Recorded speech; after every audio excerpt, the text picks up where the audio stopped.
How a single dad janitor shocked his boss with Japanese in a cleaning job, those were the 6 words that narrowed a whole afternoon into a single sharp image. A quiet man with scuffed shoes, a battered janitor's cart, and a language that did more than bridge words. It folded a stranger's loneliness into something like recognition. The Liberty Hotel lobby was all glass and marble and polite distance. Sun slanted through the high windows and landed in hard strips across polished stone. Luggage carts gleamed like brass instruments. A pianist coaxed slow notes from a corner baby grand, the music polite and unobtrusive, the way a hotel fills silence so no one ever really hears themselves think.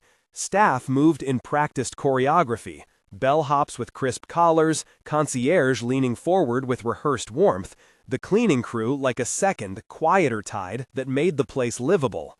Noah Whittaker was part of that tide. He bent over a low table in the lounge, a rag in hand, moving in small, precise circles until the wood shone. His jacket was the hotel's dull navy, his name tag scratched near the edge. Up close you could see the faint calluses at his fingertips, the little faded scar on his knuckle that looked older than his 37 years. He moved as if he had nowhere urgent to be because he'd already made the choice to be here, and presence was the work. He had learned to be invisible on purpose. That came after Sophie died, after ambulances and papers and a funeral in a church that smelled of lilies. People said time would fix things. Time rearranged itself into a pattern that kept his daughter, Lily, safe and small and not speaking beyond necessary words. Noah found shelter in the steady, small tasks of cleaning, the rhythm of cloth on wood, the careful placement of a chair, the way a polished surface returned more light than it took. It was a kind of music he could follow without failing. At the front desk, Madison Crane was unrolling another kind of music, large, clipped notes of authority. She moved with the practiced impatience of someone whose days were full of other people's important problems. She had inherited the hotel's invisible order and guarded it like a person guarding a single coin. The receptionist beside her, Marcus, looked uncomfortable. A group of guests had drifted toward the desk, their voices low with curiosity. A woman stood at the far end of the desk, hands folded over her small handbag. Her posture was straight as a carved statue.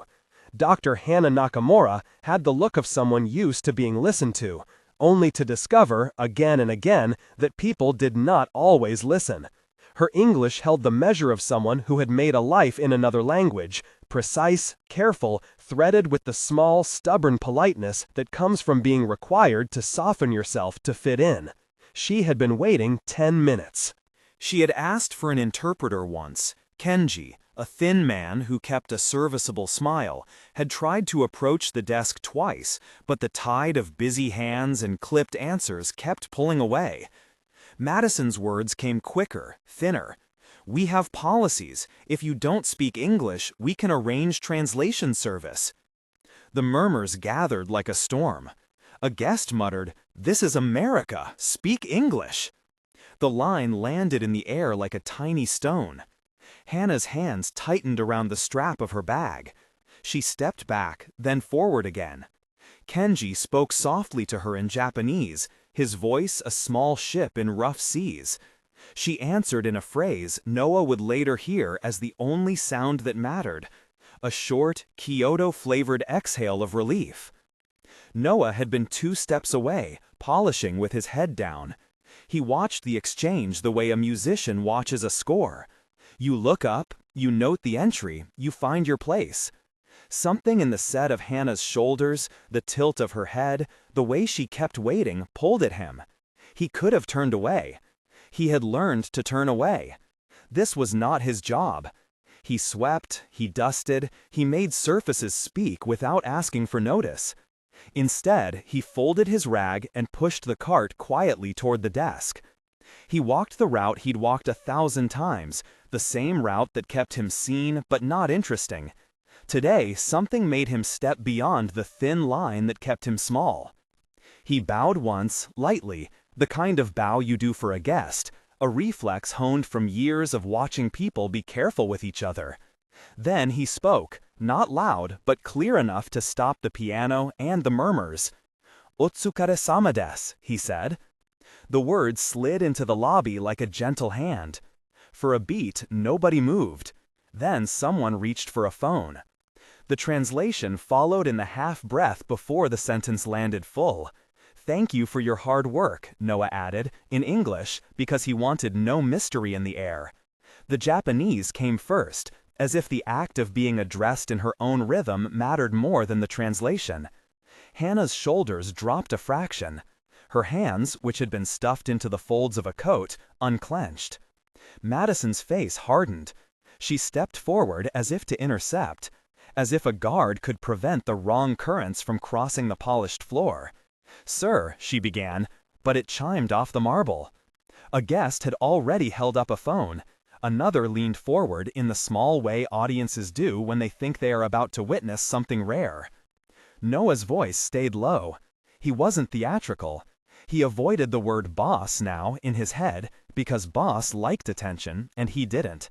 He simply spoke to Hannah again, the cadence familiar to him, though he had never learned Japanese formally. He had learned by patient listening, like learning a melody by ear. "Ocha wa yuppai ikaga desu ka, Nakamura-sama?" he said, adding a small, respectful inflection at the end. "Would you like a cup of tea, Mrs. Nakamura?" he translated. The words slid into the lobby like a gentle hand. For a beat, nobody moved. Then someone reached for a phone. The translation followed in the half-breath before the sentence landed full.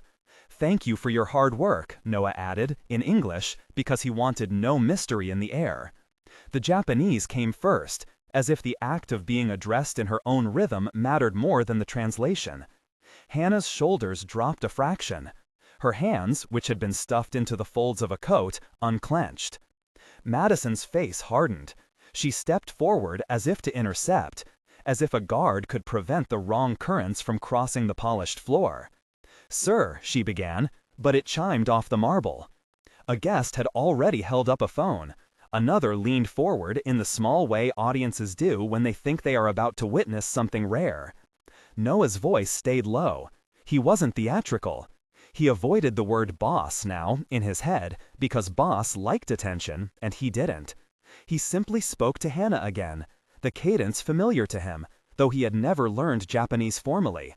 He had learned by patient listening, like learning a melody by ear. "Ocha o ippai ikaga desu ka, Nakamura-sama?" he said. "Would you like a cup of tea, Mrs. Nakamura?" he translated. The lobby's sound changed. It folded in toward that small offer. The pianist had stopped, and now the lobby hummed with a tension that felt, to Noah, like a held breath.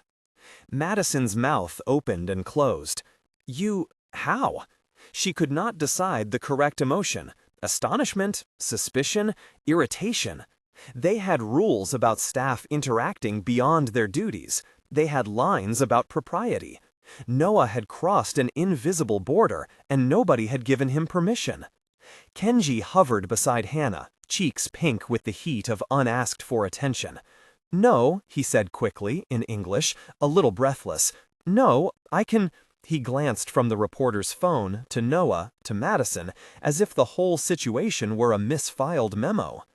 Hannah laughed then, soft and surprised. The sound was small, but it broke a stone of something tight in the room. She let herself accept the bow, the offer. She moved across the velvet rope to the lounge like a boat that had finally found a dock. It was a simple thing, tea. It required chairs, a small table, the practiced pour. Noah led with the ease of someone who had practiced hospitality with his hands for years. He set a tiny cloth between the pot and the table, lifted the iron kettle, and poured.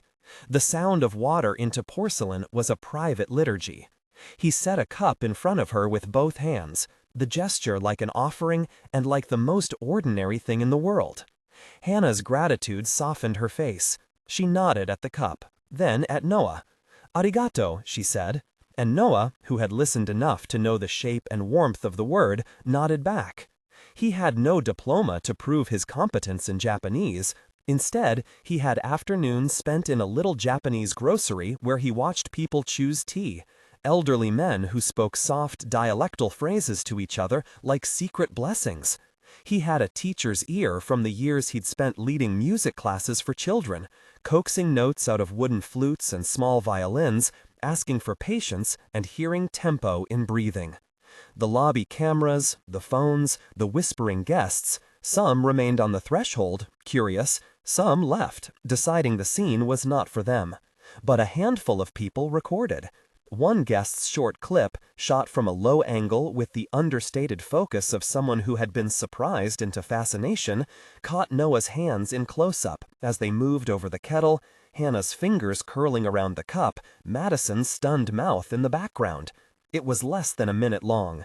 It would be less than an hour before that clip swam into feeds and changed the tone of the afternoon. Inside the small tea alcove, time slowed. The hotel's hum receded until it was nothing but a muffled comfort. The tea steamed. The porcelain warmed Noah's palms. He offered nothing dramatic. He sat opposite Hannah and, for the first time in months, allowed himself a comfortable silence. He saw, in the line of her jaw, the same sharpening he'd seen in his students when they encountered a problem they didn't know how to solve.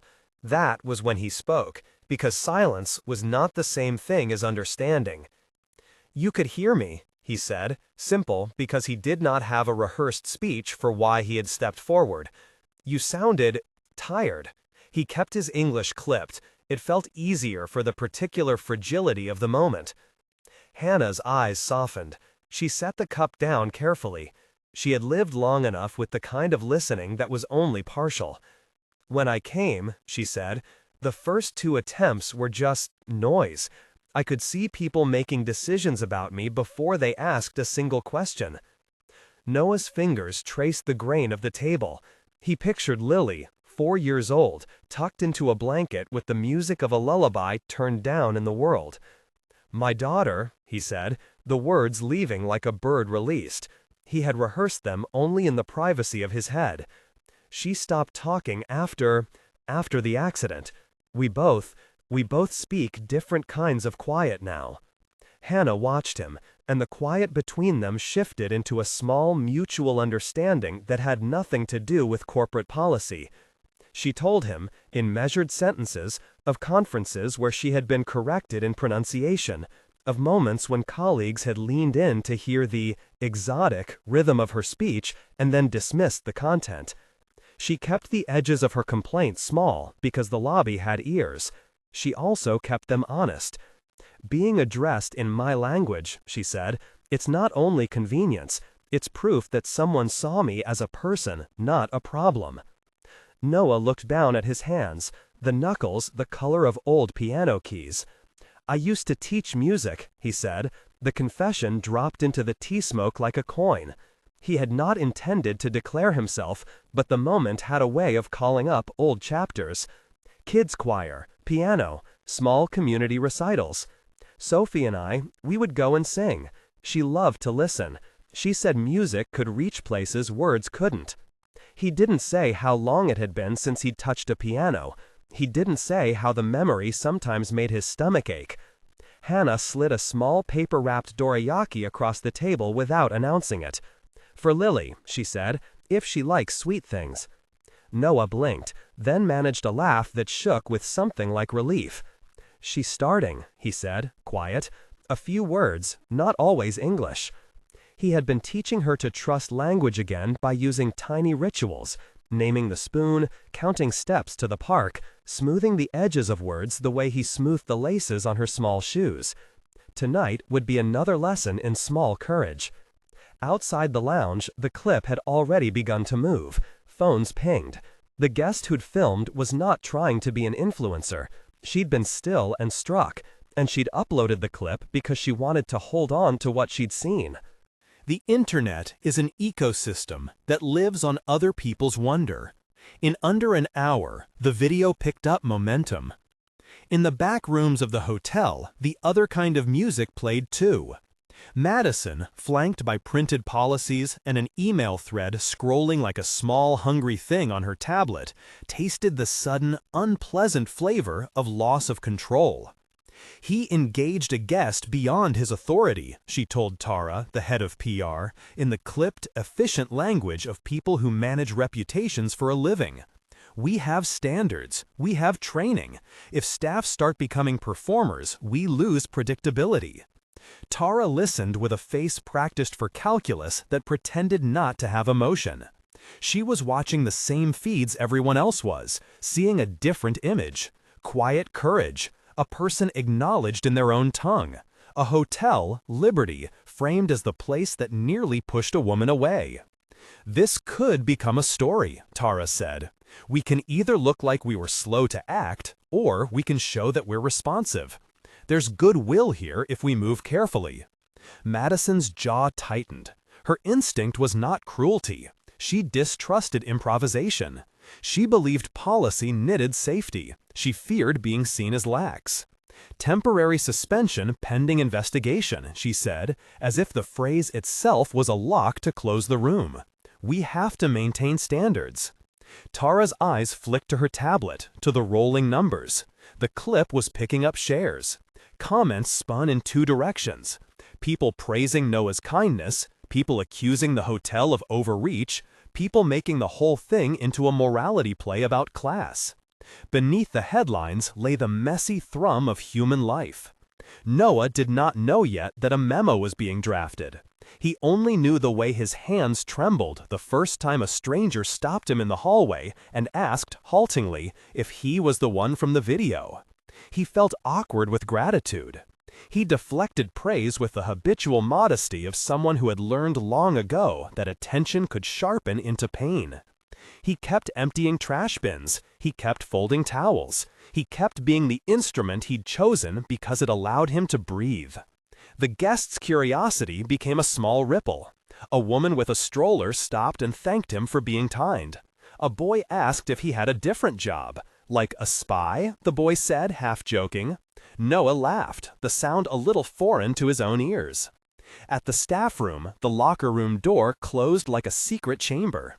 Madison's memo had been posted on the bulletin board, procedurally phrased, terse. Employee suspended pending review, the document read, in bold. Someone had written in the margin, in a different hand, why? The question did not require ink to be heavy. It settled down over the benches. Marcus, the night receptionist, looked at Noah with guarded sympathy. He knew what it was to be visible only when something broke. He hesitated, then offered an old scarf that had fluttered to the back of a locker. For the winter, he said, but he meant for standing in the rain of attention. Noah took the scarf and folded it into the pocket of his jacket, not yet sure if he'd keep it. He had a 20-minute break and a daughter to feed, and now the strange current of the day made each minute feel like it needed permission. Hannah, meanwhile, had stepped into an empty corner outside the hotel and watched as the clip multiplied. She told herself she was a person with ties, an executive who had to keep composure. But the sight of Noah's hands, the earnest, quiet way he'd poured tea, created a knot at the base of her throat. She had been listened to, finally, in a way that resembled home. That recognition made her reckoning with the hotel complicatedly personal. She called Kenji and asked him to find the woman with the stroller who had been the one to film the clip.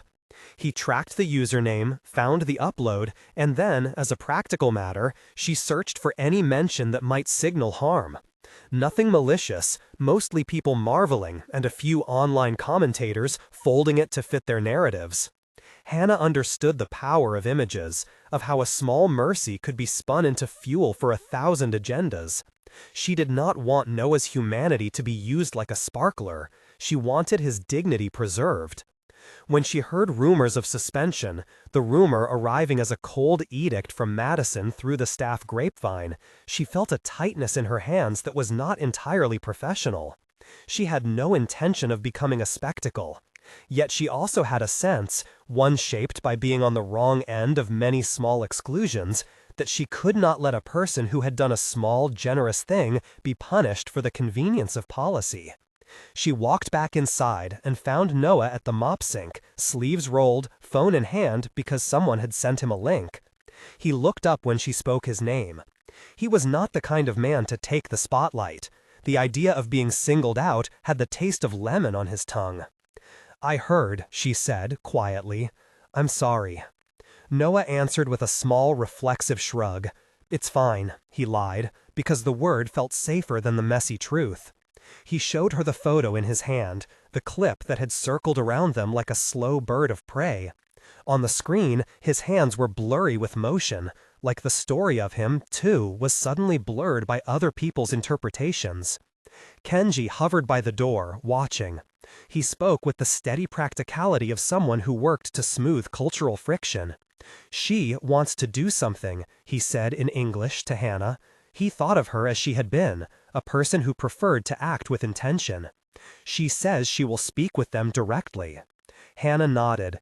She wanted to turn the clip into something that protected, not exploited, but she also felt the weight of the world that watches and judges.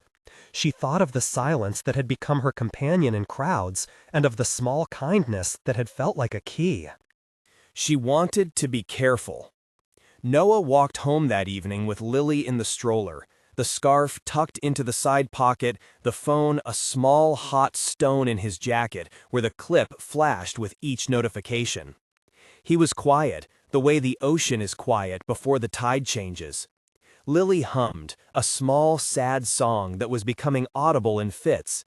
She reached out and touched her father's hand, and he answered by pressing her fingers to his lips. They were met outside by a neighbor who stopped to ask if he was the man in the video. The neighbor's face was a map of curiosity and kindness. "You did good," she said, awkwardly but honestly. Noah offered the shrug that had become his armor. Back at the hotel, Madison convened with higher-ups. The phone calls were precise and thin as wire. "We must preserve guest comfort," she said, then added almost unconsciously, "and staff discipline." The words sat like bricks. Inside her, the thought that policy was the only reliable equalizer seemed to soften slightly when an older photograph by the lobby, an old Liberty Hotel ad with people laughing over tea, caught her eye. It showed a gentler era, or perhaps an imagined one. She folded the photograph into the sleeve of a file and told herself she would make the right choice. Tara sent Noah an email that read like an olive branch and a fencing maneuver combined. "We appreciate your service," it said. "We also need to follow procedure. Please come in tomorrow for a meeting." What it meant in practice was a suspension notice pending review, a temporary removal from duties while the hotel's legal and HR teams drafted language that would protect them. Noah read the email with the slow, stunned attention of someone holding glass to light. He had spent a lifetime avoiding the spotlight. He had not rehearsed being a symbol. He had not wanted to be the subject of op-eds. He had wanted to be a father, to keep his daughter fed, to stop the night from swallowing the small lights that kept them going.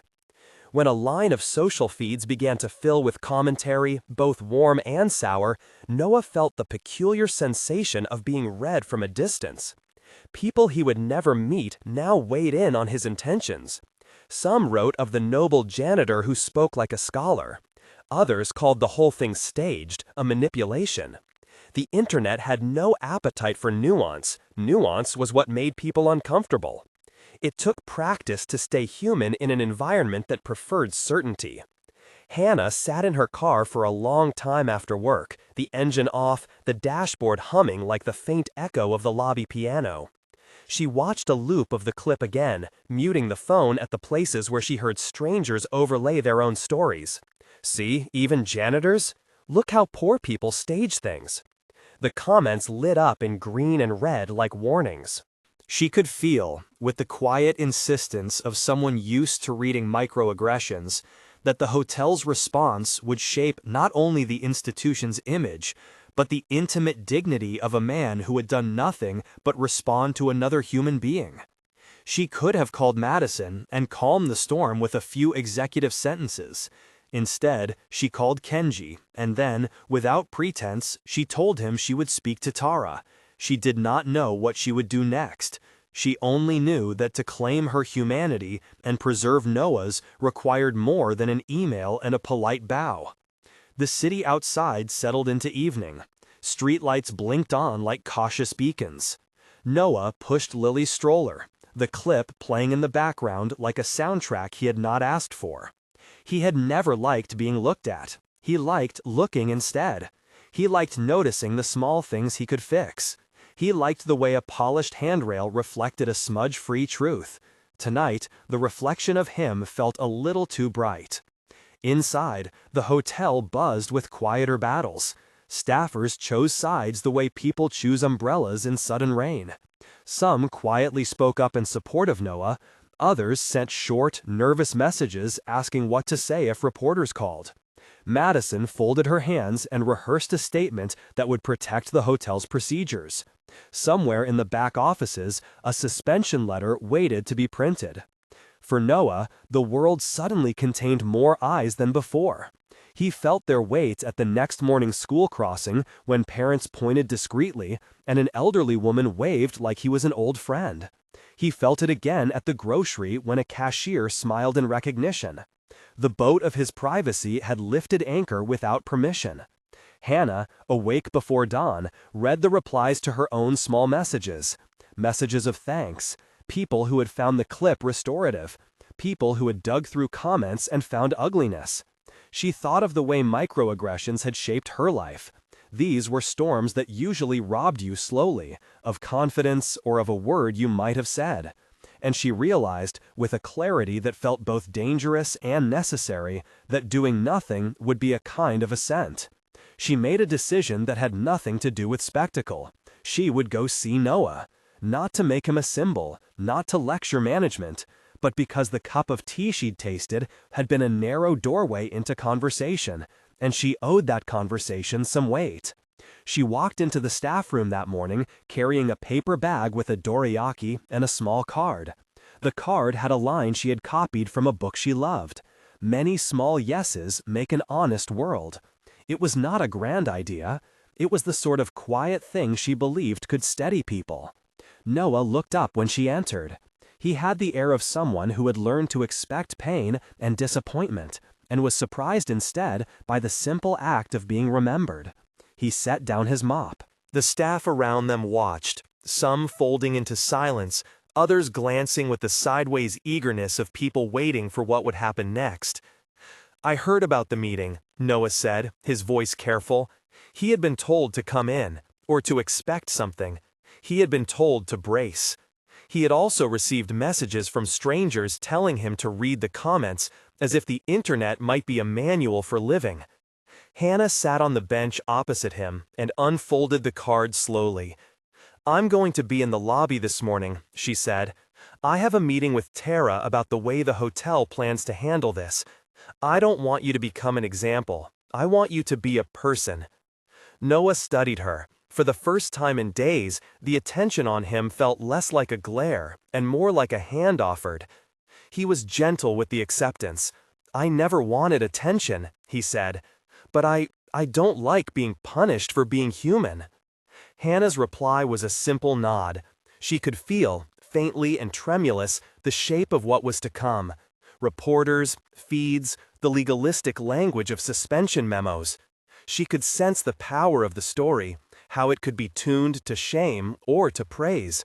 She had the kind of influence that could nudge institutional will. She also had the kind of fear that accompanies stepping into someone else's life to protect it. She understood the stakes. They walked back into the lobby together, two people who had, until a week before, mostly occupied separate orbits. Guests eyed them, some with curiosity, some with a desire to be entertained by the spectacle. Madison watched from a distance, her expression unreadable. The city's pressure folded into her posture. Tara stood by the fountain, phone in hand, already composing statements that were both careful and generous. The cameras, both official and small, bright screens held by people who wanted to be a part of the moment, shifted their angles, seeking something they could call definitive. Noah felt the old dread rise, the familiar ache of being judged. He looked at Hannah, and she met him with a look that said, I will not let them turn you into a prop. The certainty in that small exchange steadied him enough to breathe. The clip would continue to spread. Management would draft letters and choose words. Madison would call for order. Tara would negotiate a narrative. For now, though, there was only a cup of tea cooling between them and a child down the corridor practicing a new word with a small, tentative courage. The day had opened like a wound and had not yet decided whether it would scar or heal. Noah returned to his cart later that morning with a weight under his ribs that felt almost like hope. Hope was fragile. He kept it wrapped in practical things: a list of groceries to buy, a stop at the pharmacy, a promise to watch the sunset beside Lily in their small apartment. The day had opened like a wound and had not yet decided whether it would scar or heal. Noah returned to his cart later that morning with a weight under his ribs that felt almost like hope. Hope was fragile. He kept it wrapped in practical things: a list of groceries to buy, a stop at the pharmacy, a promise to watch the sunset beside Lily in their small apartment. He had stepped, once, across the boundary between staff and guest, and that small act had unraveled more than one person's assumptions. Outside the hotel, the city moved on in its ordinary ways: garbage trucks, the bell of a church across the street, someone selling sweet chestnuts from a cart. Inside, the lobby glowed with the aftertaste of something tender having happened in the center of commerce. People told the story in the shorthand of news feeds. Others told it slowly, like a confession. But not everything would be resolved by evening. The hotel's internal process was already beginning: the suspension notice printed, the HR team aligning statements, Madison rehearsing the language of compliance. The clip fed into an online argument about class and compassion, voices lined up on both sides. Noah found himself the accidental center of an argument he had never meant to join. That afternoon, when a man from HR knocked at Noah's locker, the papers looked official enough to make fingers go numb. "We need to ask you to step away from the property temporarily," the HR representative said, voice flat with procedure. "It's standard protocol while we review the incident." Noah blinked. Lily hummed in the next room, a sound he could scarcely bear to break. He thought of Sophie, of the way she used to smooth his hair after a long day and tell him not to carry weight like a sack. He thought of the way his daughter had begun to sound out two words, Papa and Bear, with a slowness like someone learning to love a language at the edge of a cliff. He said yes, because there was no good use in refusal. He took the letter folded into his palm like a thin knife and folded it into his jacket instead of reading it. He walked out into the sunlight like a man who had been stripped of a title he never wanted and felt the watchful gaze of a city he had not known would care. Hannah watched him go and felt something shift inside her that was both indignation and a cold, mobilizing clarity. The clip was not a story for the hotel to smooth over with standard procedures. It was a human thing that required a human response. She did not yet know how to make that response fit into the legal and PR cages everyone insisted upon. But she knew she would not stand by while the man who had given her tea and a small, crucial acknowledgement was paddled aside. She sat back down at the fountain, the water whispering, and made a list, not yet a plan, but a list of names and numbers and things to say. She would not let him be treated as a problem. She would start, quietly, with a call to Tara. Noah went home that evening with a notice tucked into his jacket, and the taste of a dorayaki stuck sweetly in his mouth, like a small blessing.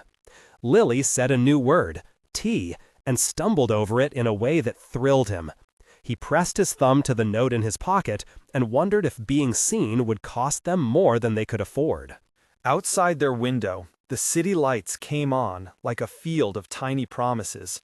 Inside, behind cheap curtains, a small father and his daughter practiced another kind of conversation. The world was watching. The hotel was drafting its replies. The moment had widened into a problem and a possibility simultaneously.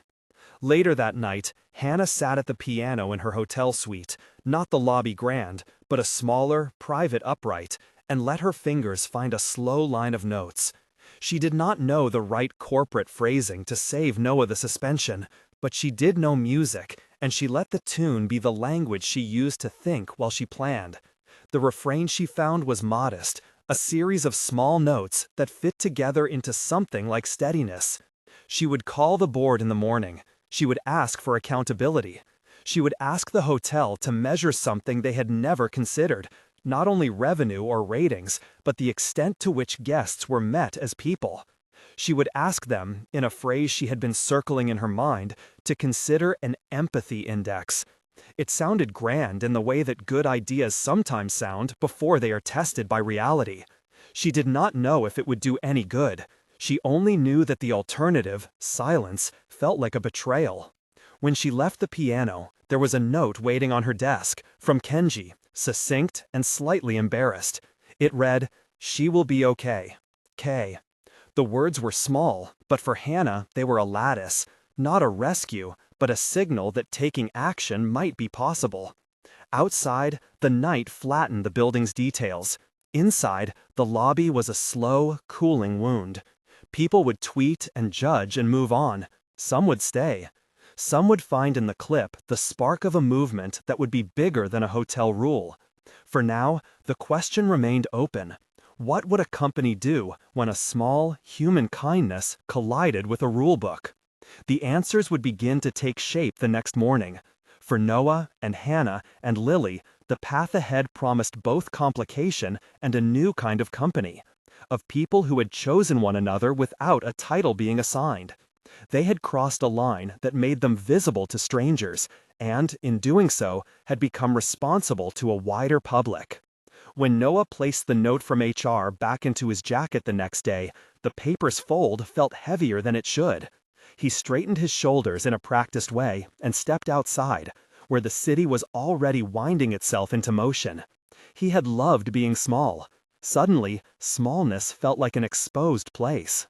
Hannah walked down the hotel steps to meet him in the morning light. She had a plan, not all of it formed, but she had a conviction that a person who does a kind thing should not be punished for it. She saw him approaching and felt the odd, human tug of wanting to protect and also to stand beside him. Noah met her in the doorway. Guests passed them, creating a current.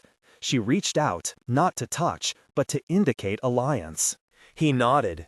For a moment, the world reduced to the weight of that nod. Behind them, in a room that smelled faintly of lemon polish, Madison sealed a folder and waited for a meeting. On the internet, the clip continued to ripple. Somewhere, someone was drafting a headline. And the question that had started in a small alcove with a pot of tea. They stepped into the light together, and for a moment, the lobby behaved like a place that could hold anything. Rumor, gratitude, fear. Cameras tilted, a stranger's phone glowed like a small altar. Noah felt the old private circuits of his life being rerouted through other people's curiosity. He kept his hands quiet at his sides and let Hannah's presence be a kind of shield. If this kind of quiet kindness matters to you, tap like. It was not spectacle he feared so much as the way attention rearranges a life into other people's stories. A headline can be a compliment, it can also be a sentence. He thought of Sophie's hands folding napkins after a recital, of Lily asleep with one thumb in her mouth, and he tried to imagine how to be steady while the current tugged. Hannah had gone into meetings with precise, practiced sentences. She did not flinch from the fact that she had power. She only worried about using it badly. Tara sat across from her at a glass table, phone open to the trending clip, fingers poised as if on a small instrument. The room smelled faintly of citrus cleaner and fresh paper. "We can bend policy for a one-off," Madison started, the tone she'd adopted for necessary cruelty. Firm, almost apologetic. But where is the line? What happens when staff interpret policy as suggestion? We have to be consistent. Hannah watched Madison's hands as she spoke.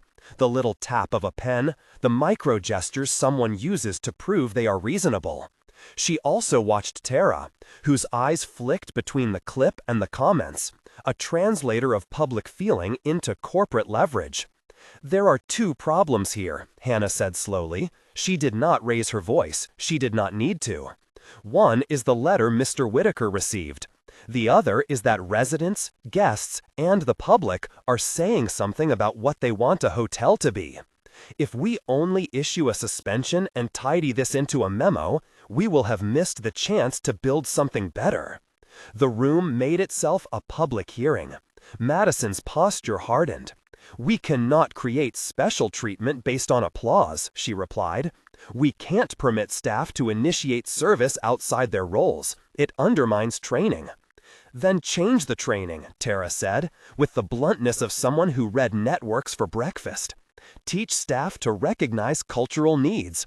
Add language resources. But you also have to decide if your image is to be one of rigid control or genuine hospitality." Hannah pushed a slim folder across the table. Inside were notes she'd written overnight. A proposal for an empathy index. Sketches of metrics that measured more than overnight rates. How frequently guests' special needs were met. How complaints about disregard were handled. And a plan for language access that did not rely on happenstance. At the center of the folder was the clip. At the center of the clip was a man who had poured tea. When the hotel board met that afternoon, the video filled the room before Hannah spoke. She did not try to dramatize. She let the clip run, then showed the comments. Small, tender things. "He made me cry. This is the humanity we need." And sharp notes of criticism. Staged, PR move. She spoke plainly about nuance. About the violence of making a person's life an object of spectacle. About the duty an institution has to treat its staff as more than functional parts. "We can start with one concrete thing," she said. "We create an empathy index. We measure and reward meaningful listening. We retract the suspension. And we institute language access so that guests never wait in the kind of limbo Dr. Nakamura experienced." Madison's objection was procedural and, in her mind, principled. The board clerk read policy after policy like a litany. But board members are not just custodians of rules. They are people who understand risk and public image. Numbers on screens resolved into potential losses and gains. There was unease in the transactional language. Tara closed on a pragmatic pitch. If we reinstate Mr. Whittaker and announce an initiative, we can seize a narrative rather than being maneuvered by it. Noah did not expect any of this when a PR representative called to tell him he was invited to a public statement. He had intended to keep his life small, to measure days in whether Lily smiled at breakfast. He agreed because Hannah asked him to be there, and because he wanted, in the most ordinary way, to keep a roof over their heads. The press conference was set beneath the hotel's atrium, under the glass that had first made the lobby seem enormous. Cameras ringed the chairs. Reporters arranged themselves like a community of small predators, pens poised. There was a hush when Noah came forward, an unsure, protective hush, the kind that arrives when a crowd senses it is part of someone's life, and feels the ethics of listening suddenly heavy. Hannah stepped up first. She looked as she had in the lounge, composed but with a thing in her face like a held breath. She did not use the moment to aggrandize. She used it to name what she saw. Today, she said, we are showing a short clip not because we wish to celebrate or to shame, but because it is a clear example of how institutions and people sometimes fail to meet each other's basic needs. Mr. Whittaker offered a simple courtesy. In return, the hotel followed procedure in a way that felt to many like punishment. She let the clip run once more, without commentary. As the video played on the big screen behind her, Noah's hands, the kettle, the cup, there was a collective inhalation. When it ended, Hannah did not call for applause. She called for accountability. "We are launching an empathy index," she announced, "a metric that will measure our capacity to meet guests as full people, language access, cultural responsiveness, and dignity. We will start with staff training that includes listening exercises, and we will reinstate and apologize to Mr. Whittaker. We will also compensate him for the days he was asked to stay away. Noah felt molten shame and relief mingled. He was not a man who relished being the center of anything, including kindness. When people cheered, a small, uneven sound, he shifted in on himself the way someone who has always been private does when attention comes like weather. Madison's resignation was not a public tantrum. She sent a short statement the next day that she could not, in good conscience, implement a new policy that she believed would erode standards, and that she thought another manager might better steward the necessary course the hotel was now about to pursue. Her resignation read as both defeat and conviction. It left the staff room with a strange hush, part mourning for order, part relief. Later, there were op-eds and think pieces. Some praised Hannah for turning a viral moment into institutional reform.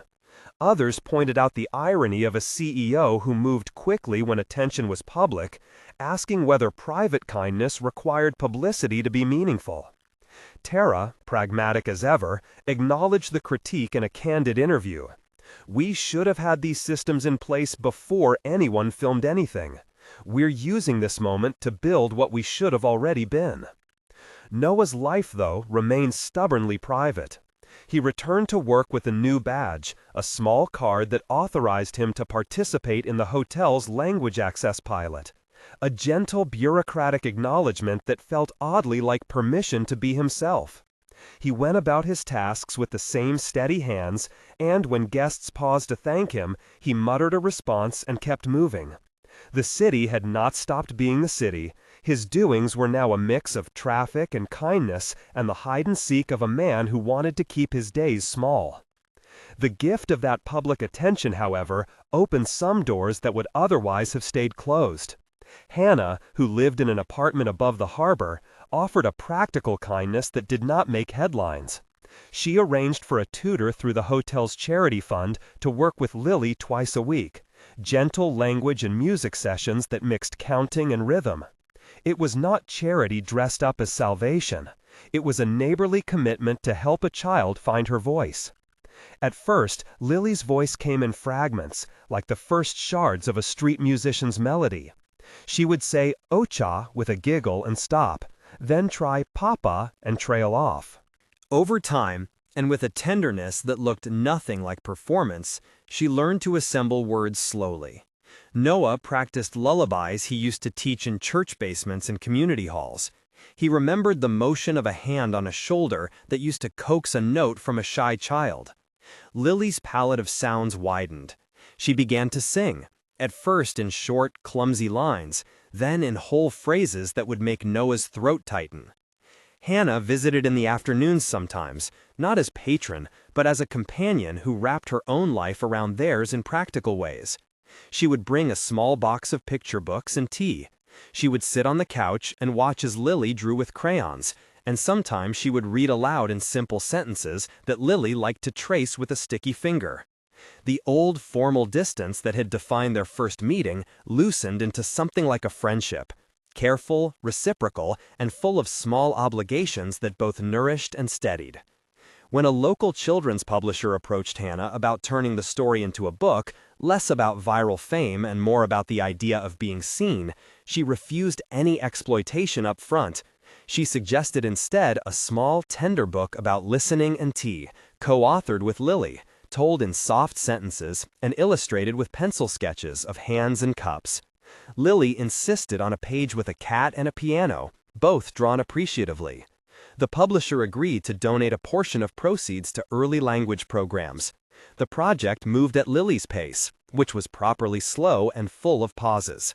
Publicity followed again, but this time it was quieter, the sort of press that wanted a human detail rather than a viral frenzy. Noah disliked interviews and took a single brief segment on a local station where he said 2 sentences, that he liked pouring tea and liked when his daughter laughed, and then left the camera crew politely in the lobby while he returned to tidy a table. He came away from that appearance more tired than triumphant. There were nights when the weight of other people's interpretations made him ache for the anonymous safety he had once kept. Through it all, he kept teaching in small, unread ways. A music class at the community center, occasional practice with the children's choir whose folder had been dusty in the corner of the hall. Music, he discovered, was still a home he could visit without needing to settle there. And when Lily finally walked up to him in the market and said in a clear little voice, "Papa, play?" it felt like an unedited miracle, one that had been earned in months of quiet repetition rather than sprung from any single bright headline. The wedding, when it came, was not a public festival. It was an afternoon in Hannah's small garden behind the penthouse she did not live in but frequently used for quiet gatherings. Friends, some from the hotel, some from the choir, gathered under a low string of lights. It was the kind of ceremony that looks like a family dinner made official. Someone brought a simple cake, there was a scarf looped into the arch as a makeshift decoration, and the piano, Hannah's old upright, provided a line of notes toward which the ceremony gravitated. Noah did not love being the center. He stood next to Hannah in a pair of shoes cleaned specially for the day, the scarf Marcus had given him tucked into a pocket like a talisman. Lily, wearing a crown of paper flowers she had insisted on, pronounced, instead of recited, a small vow she had composed with Noah. "I will say new words." The crowd laughed and clapped in the way people do when they are both delighted and relieved that the story has not lodged into caricature. Madison did not attend. She had left a note that read simply, "I hope you find balance." It was a sentence that carried both regret and conviction. People who stay in systems sometimes must step away to remain true to themselves. Her absence felt like a certain kind of truth about institutional life. In the months after the wedding, the Liberty Hotel announced a modest but meaningful set of changes. The Empathy Index pilot in 3 departments, a language access hotline available to guests, and internal training modules that asked employees to practice listening exercises. The change did not fix every problem in hospitality or erase the structural inequities that had surfaced. It was a start. Hannah continued to push the board for more systemic adoption. Tara continued to balance optics and substance. The public moved on in the way public attention does, some days kind, some days forgetful. Noah and Lily moved into a small apartment supplied with a view of the harbor and a bookshelf full of borrowed picture books. Hannah remained a neighbor more than a rescuer. Chores were divided awkwardly and fairly. Lily learned to make tea with complicated, serious concentration. She liked the way steam formed, the way a cup warmed a palm. Noah kept his mop and cart in the building's basement for a long time, an old habit the city would not let him leave. They started, slowly, a ritual at twilight. On the first Sunday of each month, they would go to the harbor's edge with paper lanterns. Sometimes, Hannah came with a friend named Elliot who had been an ally on the company board and who liked quiet things as much as she did. They would set the lanterns afloat, small, tentative beacons that rose, waxy and wobbling, and then steadied into a line of lights on the water. People watching would see something poetic. Noah saw instead a practical kindness: paper, flame, buoyancy. The lanterns meant nothing and everything. They were a practice in letting go. At a local school assembly month later, Hannah read the children's book, co-written with Lily, illustrated with the pencil sketches Lily had insisted on, a tale called The Tea That Listened. The children loved the cat and the piano, and most of all, the small scenes where a character learned to wait and to listen. After the reading, a girl of 7 raised her hand and said, with the fierce and simple logic children often possess, "How do you teach people to listen?" Hannah smiled and said, "You start with small things. You pour the cup, you ask the name, you stop talking first." The story, in the end, did not turn anyone into saints. Noah still had nights when grief arrived like a cold wind and sat with him until morning. Lily still mispronounced syllables and sometimes retreated into silence when she was overwhelmed. The empathy index required revising. The hotel needed constant nudging to keep its promises from settling into bureaucratic habit. Hannah would sometimes get frustrated at the slowness of systemic change. Tara would reply that institutions move on their bellies, slowly and insistently. But a shape of responsibility had changed in their small corner of the city. The immediate outcome had been a public statement and a policy pilot. The less tangible but ultimately more durable effect was that a man who had once learned to be invisible had been seen enough times that he could begin, cautiously, to show himself. That shift cost them headlines and comfort and a steady stream of compromises. It also gave them the kinds of mornings where Lily would ask for a second cup of tea and Noah would fold his hands around the porcelain and feel for a few minutes as if his small work mattered in the plainest possible way. The final scene is quiet. It is evening. The harbor is a smear of light and slow tide. Noah stands with Lily and Hannah near the water, 2 paper lanterns between them. Lily speaks, and the sound is a little tentative but true. "Tea," she says, and then, with a sudden flush of courage, "Papa, play?" Noah laughs softly and presses the lantern into Hannah's hand. They let it go together. The paper lifts and then finds its own steady place amid others. Hannah watches them. She thinks not of headlines or policy briefs, but of small habits. The ways a good cup of tea asks you to slow down. The ways a simple question, "Would you like tea?" can be an entire ethics. She thinks of the ways the world is complicated and of the stubborn work of making institutions that are, in small ways, humane. Noah watches the lanterns for a long time. He thinks of Sophie, of the songs he taught children, and of Lily's small hands. He does not imagine that everything is fixed. He knows loss is part of him now. He knows he will always have to practice being heard. But in that light, in the gentle buoyancy of paper and flame, he feels a kind of permission to keep trying. If this story moved you, subscribe for more moments that honor small, quiet courage, and share it with someone who needs to know their silence is seen.